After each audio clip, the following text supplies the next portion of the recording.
Hola, soy Gabriel León y estás escuchando La Ciencia Pop,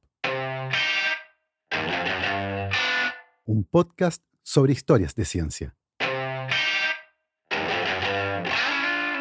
La pena de muerte se estableció como un castigo que buscaba ser ejemplificador, y durante mucho tiempo se hicieron ejecuciones públicas y usando métodos violentos y crueles para disuadir a otros.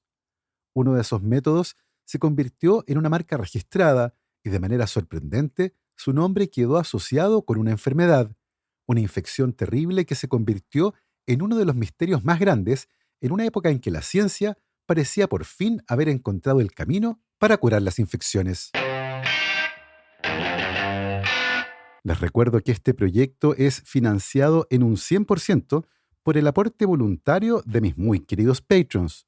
Si quieren apoyar este proyecto, lo pueden hacer en www.patreon.com/lascienciapop y ahí se pueden inscribir para hacer un aporte mensual y apoyar a la producción de este podcast. Como siempre, agradezco el apoyo de mis muy queridos patrons: Sandra Marras, María Soledad Neira, Giovanni Rosales, Olivia Artigas, Andrés Cepeda, Sergio y Jorge Pincheira, Sergio Yuri Espinosa, Felipe Abarzúa, Los Rojas Peredo, Mario Vicuña, Ariel Guerrero, Paola Oyarzún, Ronda Butler, Bruno Gisling, Silvana Cartagena y Gabriel Chimino, Natalia Moreno, La Cervecería Intrínseca, Maximiliano Alcayaga, Marjorie Leighton, la familia Poblete Díaz, Gonzalo y Lorenzo San Martín, Andrea Méndez, Guillermo Sebastián y Celeste Acuña, Edu Arnelo, Sofía del Villar, Mr. Corner, Bernie Love, Juan Francisco San Martín, la familia Gutiérrez Jorquera, Daniela Struckhardt, Juan Pablo Cortese, Gail Jewell, Javier Ocaranza, J. Pérez, Matías Ichay, la familia Verdugo Enríquez, Andrés Arias, Martina y Gaspar Fernández,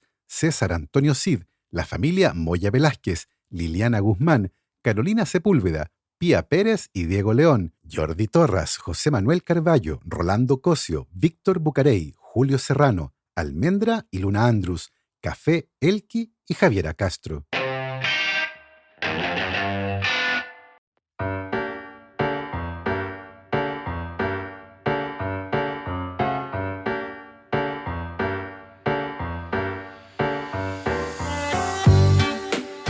A lo largo de los siglos, la humanidad ha lidiado con la noción de justicia y su manifestación más extrema, la pena de muerte.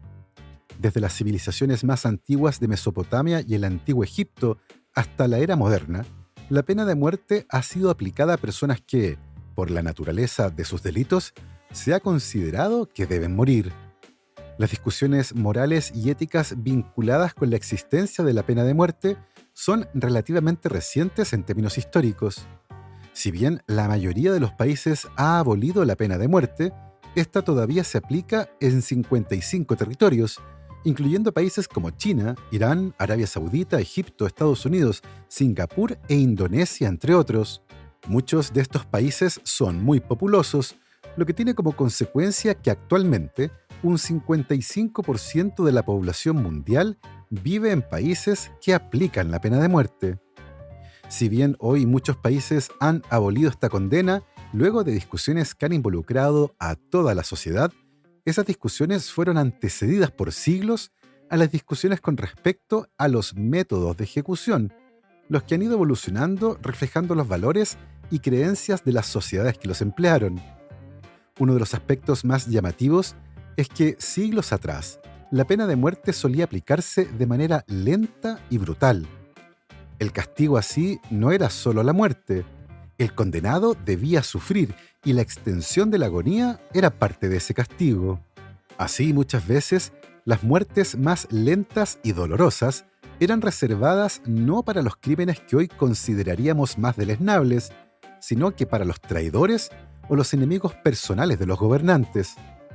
La defenestración, es decir, ser arrojado por una ventana, convivía con la rueda, un tipo de instrumento de tortura particularmente brutal que buscaba fracturar la mayor cantidad posible de huesos y dislocar las articulaciones sin hacer que el condenado perdiera la conciencia o muriera antes de completar la tortura. La consigna era el dolor, el sufrimiento y la agonía. Con el paso del tiempo y la modernización de los sistemas de justicia, la muerte lenta, dolorosa y angustiante de los condenados comenzó a ser reemplazada por métodos menos crueles, más rápidos y que producían menos dolor.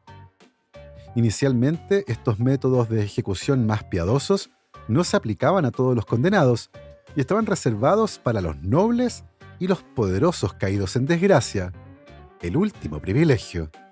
En esos casos, usualmente la espada y la piedra eran las herramientas de elección, despachando al condenado con un solo golpe o con un golpe aplastante.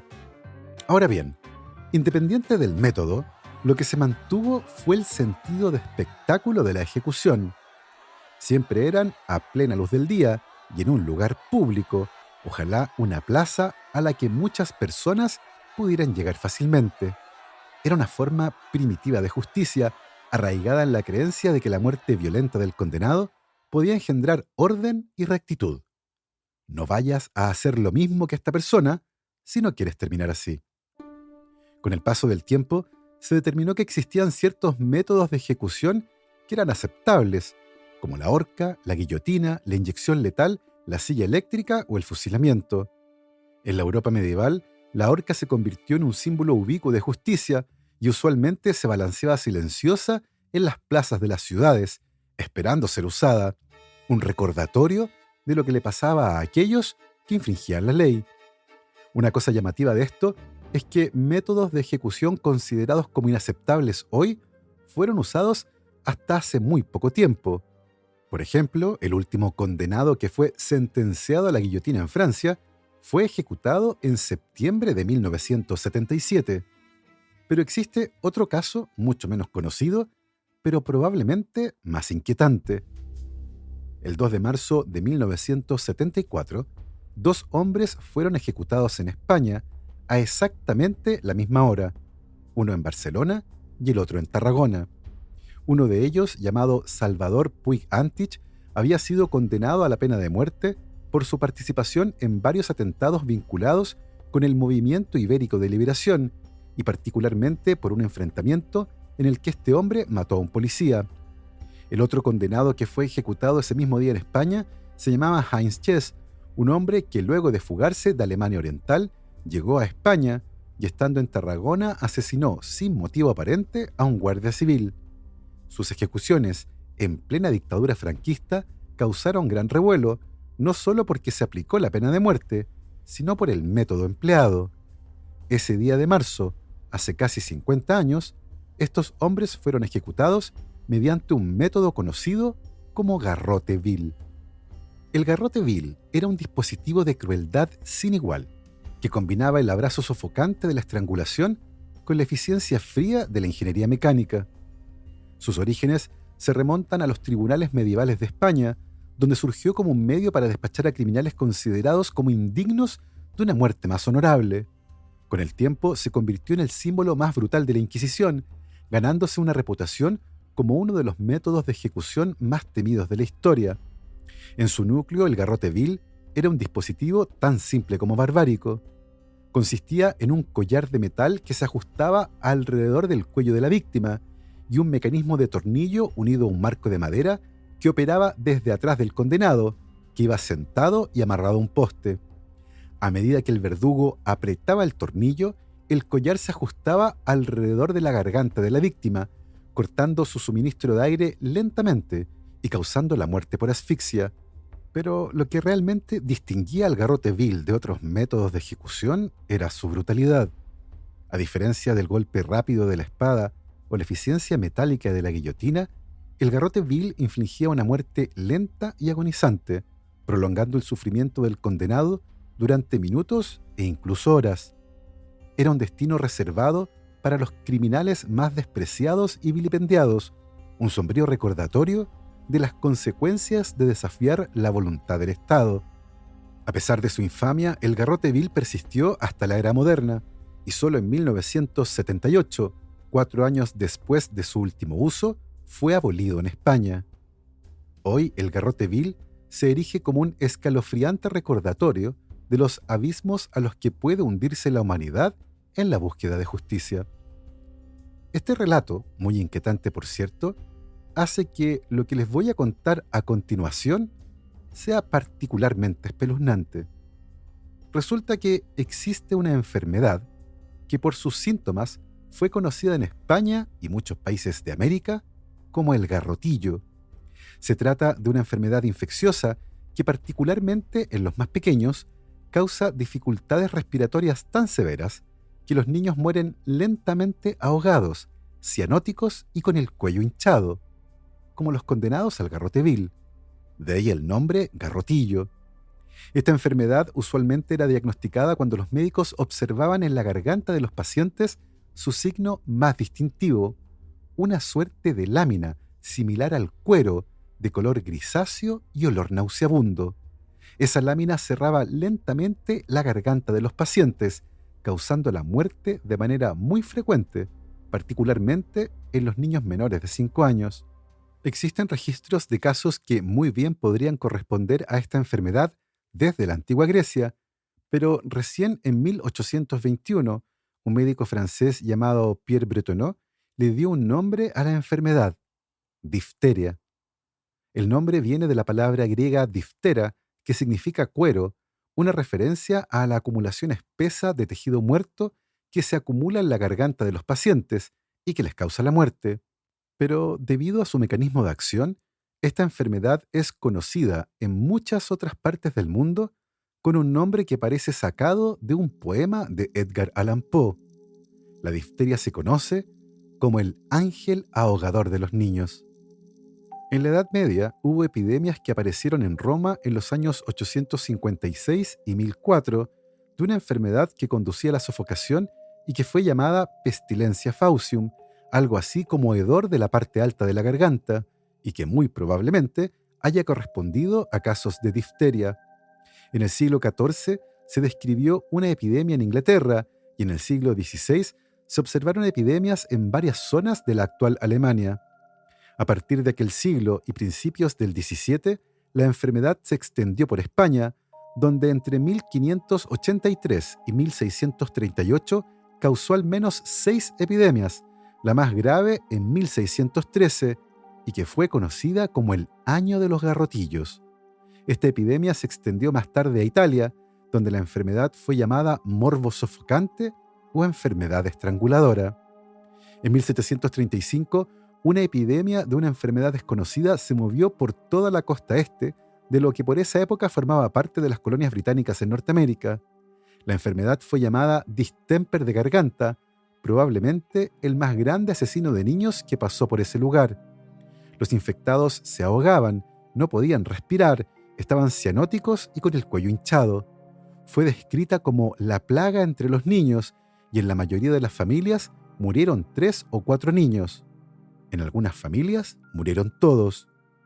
Uno de los aspectos más llamativos de la difteria es que muchos niños que sobrevivían a la infección habitualmente quedaban muy debilitados y morían años más tarde por causas que solo fueron comprendidas mucho tiempo después. A lo largo de los siglos XVIII y XIX, la difteria desafió a los médicos con la terrible imagen de los niños ahogados, asfixiados e hinchados. La enfermedad sembró el terror entre ricos y pobres, arruinando a familias famosas y anónimas. La hija de la reina Victoria, la princesa Alicia, murió de difteria en 1878, a la edad de 35 años. Había pasado más de un mes cuidando a sus 5 hijos, que también habían estado enfermos con esta condición, junto con su esposo, el gran duque de Hesse-Darmstadt. Su hijo menor murió. La tragedia llevó a los médicos a advertir a los padres sobre el beso de la muerte, un gesto que muy probablemente había ayudado a propagar la enfermedad a través de la familia real. La recomendación era no besar por ningún motivo a los niños en caso de la más ligera molestia en la garganta. Si bien por esa época había cierta comprensión de cómo se propagaba la enfermedad a través de la tos, los estornudos o los besos, aún no se conocía la causa subyacente. A esa altura, la difteria era una de las principales causas de muerte en niños en todo el mundo, y la enfermedad contribuyó notablemente a esa noción de que la infancia no era un momento seguro y que muchos niños morían antes de cumplir 10 años. A fines del siglo XIX, Las epidemias de difteria eran las más temidas, no solo por su alta mortalidad entre los más pequeños, sino que también por la forma de muerte, una que era lenta y dolorosa, casi como una tortura, y que dejaba a los padres en un estado de enorme desolación. Sin embargo, eran tiempos de avances gigantescos en el panorama científico. A esa altura, Pasteur y Koch ya habían sentado las bases de la microbiología y la teoría germinal de las enfermedades, por lo que los métodos de laboratorio y las formas de enfrentar a las enfermedades infecciosas habían cambiado. Los científicos estaban haciendo grandes progresos, pero incluso en ese ambiente de efervescencia, la difteria mostró ser una enfermedad particularmente compleja y difícil de entender, una que se resistía a cumplir con lo que, por aquella época, se sabía con respecto a las enfermedades infecciosas. El primer gran avance para entender la difteria salió de Alemania, más precisamente del mismo laboratorio donde trabajaba Robert Koch, pero de mano de uno de sus pupilos, Friedrich Loeffler. En 1883, una epidemia de difteria sacudió a Alemania. Se trató de una particularmente letal, y la mitad de los niños enfermos moría al cabo de pocos días, en una lenta agonía que los médicos trataban de solucionar eliminando cuanto podían de la gruesa lámina similar al cuero que lentamente iba ocluyendo las gargantas de sus pequeños pacientes. El procedimiento, sin embargo, no solo era inútil, sino que en muchos casos parecía empeorar las cosas. En la morgue del hospital, Friedrich Loeffler se dedicaba pacientemente a examinar cada rincón de los pequeños cuerpos que llegaban todos los días a la morgue. Usando las técnicas más modernas de la época, analizó cientos de muestras, pero solo la garganta mostró signos de algo que parecía una bacteria. Desde ese lugar, Loeffler identificó en su microscopio pequeñas estructuras similares a un bastón que se repetían en cada garganta examinada. Eran, sin lugar a dudas, bacterias, y Loeffler pensaba que probablemente era el agente causal de la difteria y las bautizó como Corynebacterium diphtheriae, una bacteria en forma de bastón que causa la difteria. Pero para convencer a todo el mundo que esa era la bacteria responsable de causar la difteria, Loeffler debía demostrar que se cumplían todos los postulados enunciados por su jefe, Robert Koch, para establecer la relación causal entre un microbio y una enfermedad. En resumen, si Loeffler quería convencer a todo el mundo de que la bacteria que había identificado en la garganta de los niños era la causa de la difteria, entonces esa bacteria debía estar presente en todos los casos de niños enfermos, y no así en los sanos. La bacteria debía poder crecerse en el laboratorio. La bacteria crecida en el laboratorio debía causar la enfermedad al inyectarse en un animal sano, y finalmente la bacteria viva debía poder aislarse desde ese animal. Loeffler logró demostrar casi todos los postulados. La bacteria estaba en la garganta de todos los niños enfermos, pero no así en los sanos. La bacteria podía ser crecida en el laboratorio y cuando era inyectada en animales sanos, estos morían. Loeffler inyectó conejillos de indias, perros y conejos con sus cultivos, y esos animales enfermaron y murieron. Pero el gran problema es que en esos animales las bacterias solo aparecían en el sitio de la inyección, y aparentemente eran las mismas bacterias que el científico había inyectado. No había bacterias en ningún otro lugar del cuerpo de los animales, incluyendo las gargantas. Algo no andaba bien. La difteria parecía ser una enfermedad muy peculiar, una que desafiaba los postulados de Koch.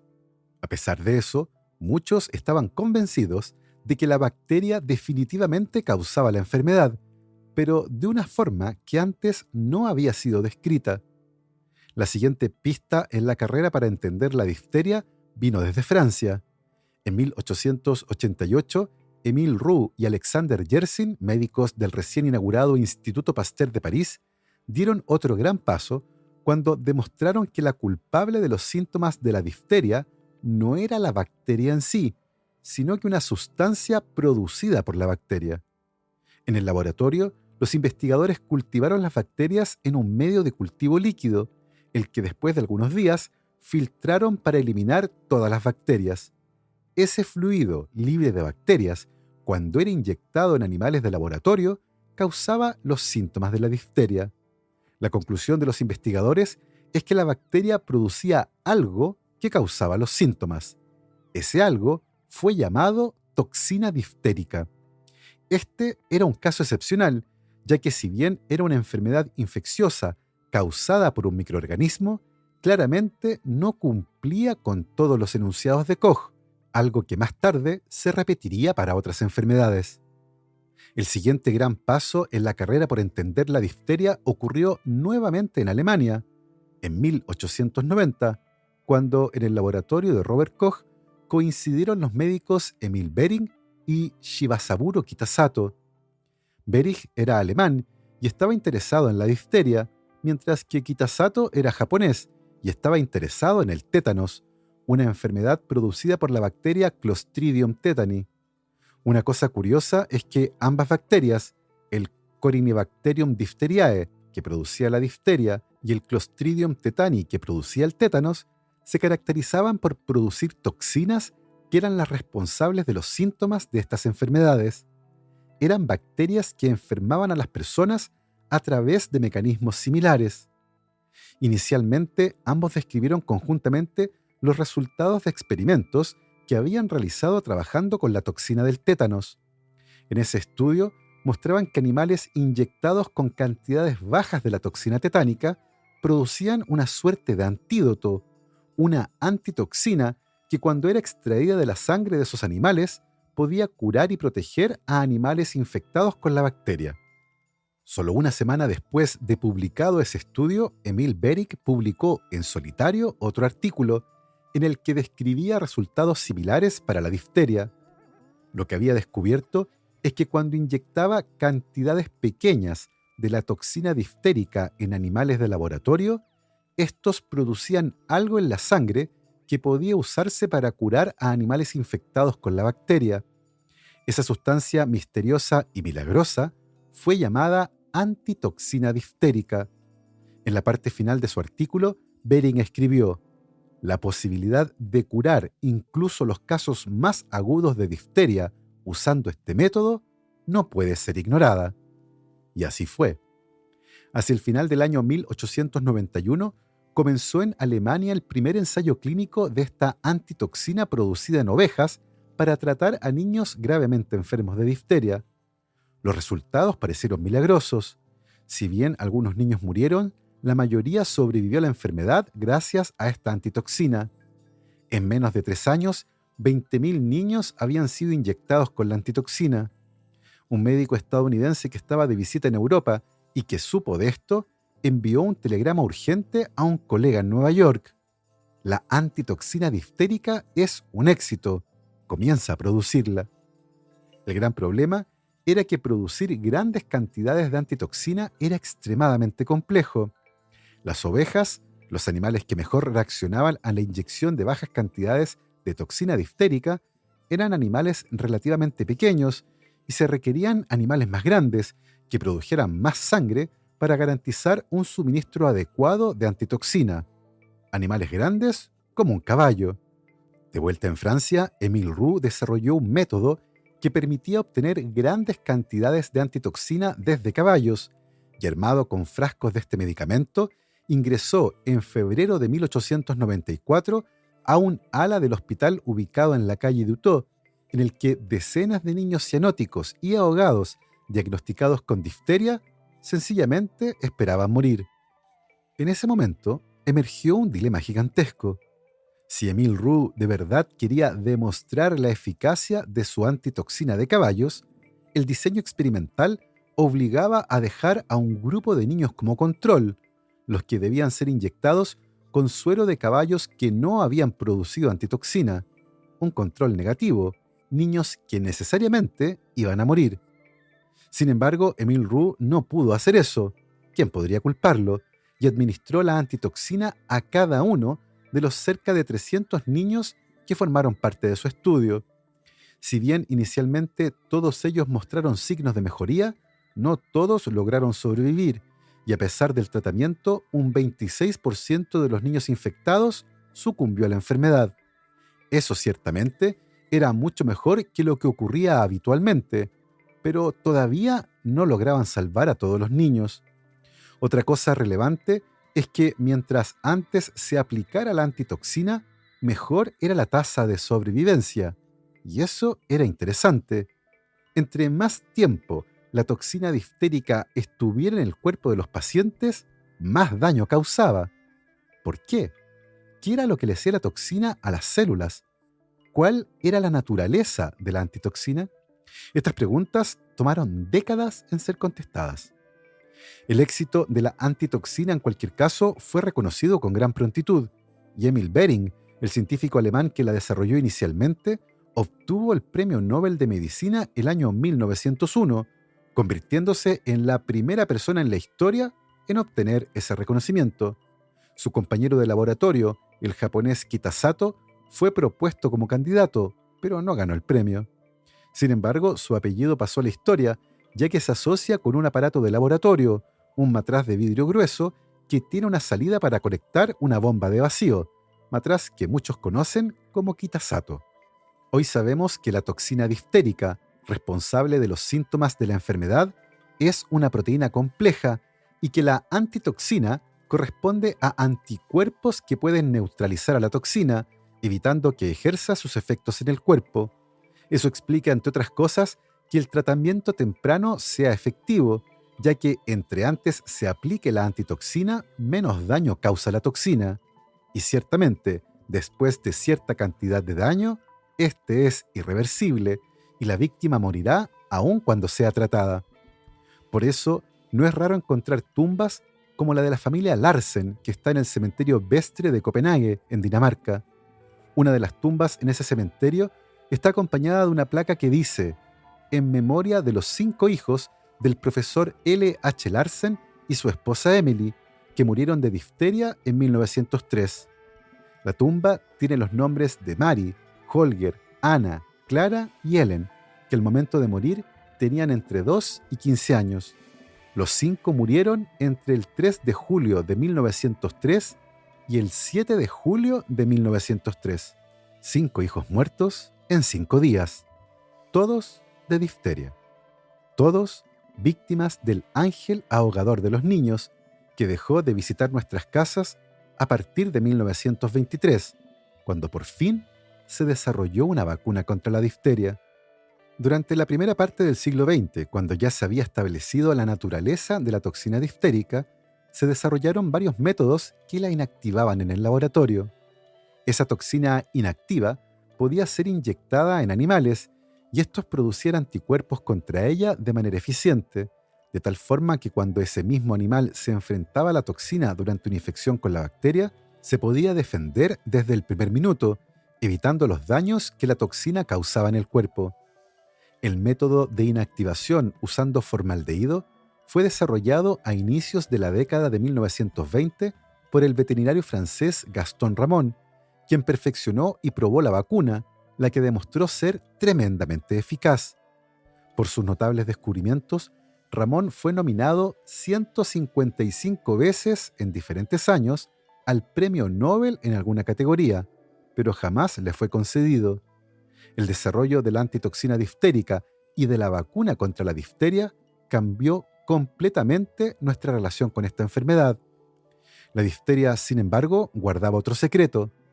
Si bien se sabía que era una enfermedad muy particular, y si bien hoy está claro que los postulados de Koch no se cumplen siempre, la difteria es una de esas enfermedades que desafió a las primeras definiciones sobre enfermedades infecciosas.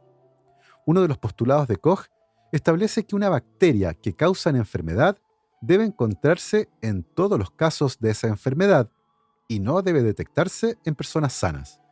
Bueno, resulta que con el paso del tiempo, durante la primera mitad del siglo XX, se comenzaron a detectar con cada vez mayor frecuencia casos de personas infectadas con la bacteria de la difteria, pero completamente asintomáticas. A pesar de tener en sus gargantas a una bacteria letal, no mostraban ni el más mínimo síntoma de la enfermedad. El análisis cuidadoso de esas bacterias mostró que no producían la toxina diftérica, lo que explicaba la ausencia de síntomas. La gran pregunta es, entonces, ¿por qué no todas las bacterias producen la toxina? La respuesta es fascinante. En 1951 se descubrió que la toxina diftérica solo es producida por bacterias que están infectadas a su vez por un virus, que es el que tiene un gen llamado TOX y que puede transferir a las bacterias. Es una cosa impresionante. La difteria es una enfermedad causada por una bacteria que a su vez está infectada por un virus, una suerte de caballo de Troya molecular que hace de esta enfermedad una de las más interesantes desde el punto de vista de su mecanismo de acción. Hoy también sabemos que la toxina es una proteína compleja que tiene dos componentes funcionales.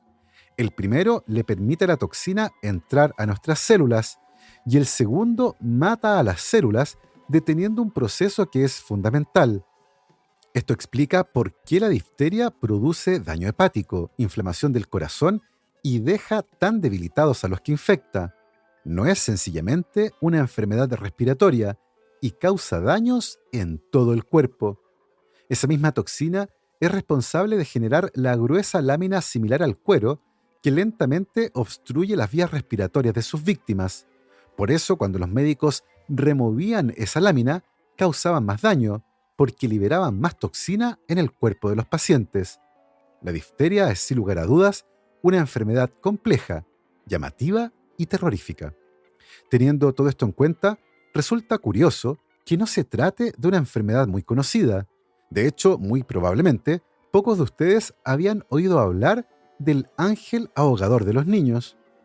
Bueno, resulta que la difteria es una enfermedad casi olvidada, un privilegio que nos dan las vacunas. Hoy la vacunación contra la difteria se hace en Chile y muchos países del mundo durante el primer año de vida en 3 dosis que se aplican a los 2, 4 y 6 meses de vida, más 2 refuerzos en la etapa escolar. Este esquema de vacunación es muy efectivo, tanto que ya no escuchamos hablar de difteria. Pero no se engañen, la difteria no ha desaparecido, solo está controlada gracias a las vacunas. Pero si dejamos de vacunar, reaparecerá. El año 2015, un niño de 6 años llegó gravemente enfermo al Hospital Universitario de Valdeborón, en Barcelona. El niño había llegado desde Girona y los médicos que lo atendieron estaban confundidos, ya que el diagnóstico era difteria. Desafortunadamente, los padres del niño habían decidido no vacunarlo, ya que habían leído que las vacunas podían ser dañinas. Nunca habían leído nada sobre la difteria. Más tarde se declararon engañados por grupos que promueven la antivacunación y en los que habían confiado. El tratamiento del niño fue muy complejo, ya que debido al éxito de la vacuna en la prevención de la enfermedad, la antitoxina, un tratamiento de emergencia, casi no está disponible. Los médicos del hospital la trataron de conseguir desde distintos lugares del mundo y finalmente llegó desde Moscú en avión en menos de 24 horas. Desafortunadamente, y pese a los esfuerzos realizados, fue demasiado tarde para el niño, que murió de difteria el sábado 27 de junio de 2015. Desafortunadamente, debido al desconocimiento sobre esta enfermedad, muchos niños no reciben las dosis de refuerzo de la etapa escolar, ya que sus padres consideran que no es necesario, y en algunos territorios, como en el Reino Unido, las tasas de vacunación han bajado de manera preocupante desde el año 2020, lo que hace que las autoridades de salud estén alertas ante la aparición de posibles casos de una enfermedad que antiguamente sembraba el terror entre los padres.